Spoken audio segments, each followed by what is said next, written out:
Bye माँ, मैं निकल रही हूँ और हाँ भूलना मत दोपहर के खाने से पहले दवा जरूर खा लेना। कह पल्लवी ऑफिस जाने लगी।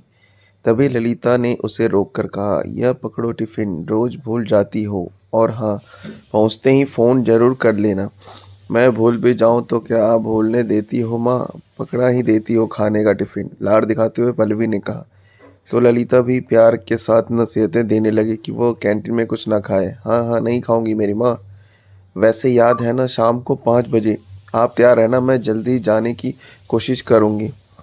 यह बात पल्लवी ने इशारों में कही तो ललिता ने भी इशारों में ही जवाब दिया कि वे तैयार रहेंगी। क्या इशारे हो रहे हैं दोनों के बीच? ललिता और पल्लवी को इशारों में बात करते देख विपुल ने कहा, देख लो पापा, जरूर यहाँ सास बहू और साजिश चल रही है।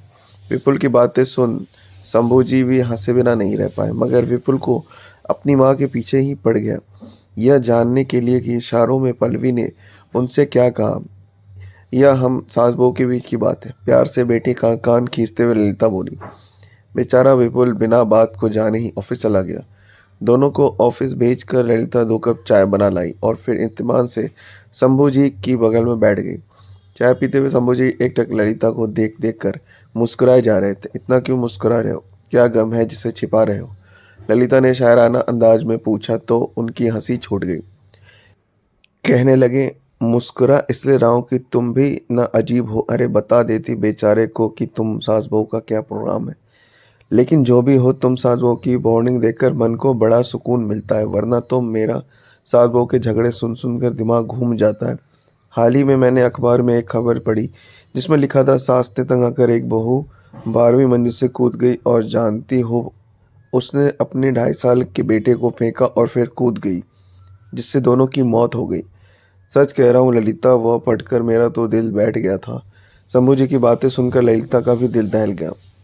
सोचा जरा उस इंसान पर क्या बीतती होगी जिसे ना तो माँ समझ पाती और ना पत्नी। पिसता रहता है बेचारा माँ और पत्नी के बीच।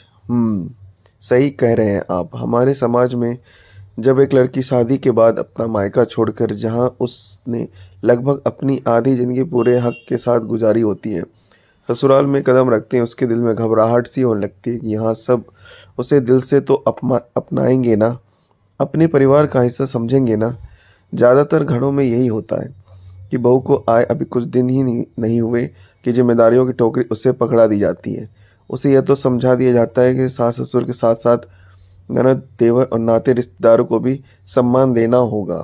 लेकिन यह नहीं समझा जाता कि आज से यह घर उसका भी और ससुराल में उसकी राय भी उतनी ही मान्य होगी जितनी घर के बाकी सदस्यों की। क्या यह बहू का यह अधिकार नहीं है कि घर के हितों के लिए जो भी फैसले लिए जाए उनमें उसको भी राय शामिल हो?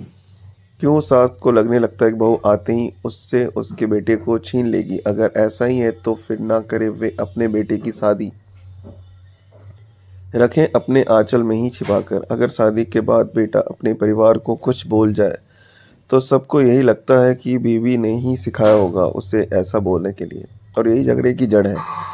हर बात के लिए बहू को ही दोषी ठहराया जाता है, और तो और उसके मायके को भी नहीं छोड़ते लोग। कहते हैं वे ललिता की आंखें गीली हो गई, जो शंभू जी से भी छिपी ना रह पाई। वे समझ रहे थे कि आज ललिता के मन का गुब्बार निकल रहा है और वो वही सब बोल रही है जो उसके साथ हुआ है। उन्हें भी तो याद है, कभी उनकी माँ ने ललिता को चैन से जीने नहीं दिया। बात बात पर ताने उलाहने, गाली गलौज, यहाँ तक कि थप्पड़ भी चला देती थी वे ललिता पर, और बेचारी रोक कर रह जाती। लेकिन क्या कोई भी लड़की अपने मायके की बेइज्जती सहन कर सकती है भला? जब ललिता की सास उसके मायके के खिलाफ कुछ बोल देती तो उससे सहन नहीं होता और वह पलटकर जवाब दे देती। यह बात उनकी मां की बर्दाश्त से बाहर चली जाती। गरजते हुए कहती कि अगर कभी ललिता ने कैंची की जगह जबान चलाई तो उसे हमेशा के लिए उसके मायके भेज देगी, क्योंकि उनके बेटे के लिए लड़कियों की कमी नहीं है। बेचारे शंभू जी भी क्या करते, खून का घूंट पीकर रह जाते, पर अपनी माँ से कुछ न कहते। अगर कुछ बोलते तो जोरू का गुलाम कहलाते, और पहले के जमाने में कहाँ बेटे को इतना हक होता था कि वह पत्नी की तरफदारी में कुछ बोल सके।